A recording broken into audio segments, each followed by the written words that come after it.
काही लोक बाहेरून आलेले, बाहेरच्या राज्यामधून आलेले लोक सांगता मुंबई आमच्यामुळं चालती. ते काय म्हणता, मुंबई आमच्यामुळं चालती. मी त्यांना सांगतो, भावांनो, मुंबई तुमच्यामुळं नाही चालत, मुंबईमुळं तुमचे घरं चालता. आणि तुम्ही म्हणता कधी आम्ही मुंबईला सोडलं तर मुंबई बंद पडेल. अरे बंद नाही पडणार, मुंबई चालू राहील. मुंबई कोणाच्या बापाकडून सुद्धा बंद नाही पडत. आणि तुम्ही म्हणता की बुवा मराठी भाषा बोलल्याच पाहिजे का?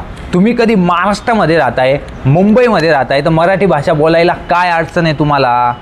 मराठी बोलण्यामध्ये काय चुकी आहे तुमची? मराठी शिका. नाही येत ना तुम्हाला मराठी? शिका मराठी. 2 महिने लागेल, 4 महिने लागेल, 1 वर्ष लागेल, शिकशाल ना मराठी. मग मराठी बोलण्याला काय विरोध आहे तुमचा? तुम्ही कधी त्याच महाराष्ट्रात येऊन, त्याच मुंबईत येऊन तुमचे घरं चालवताय, तुमचं कुटुंब चालवताय, तुमचं पोट भरताय, आणि तुम्ही त्याच महाराष्ट्रामध्ये मराठी नाही बोलणार असं म्हणताय. भावांनो, मराठी माणूस याच्यामुळंच मागं राहिलेला आहे. आपण माणूस आहे ना, आपण मराठी माणसं थोडंसुद्धा काही झालं ना तर आपण मागं फिरून घेतो.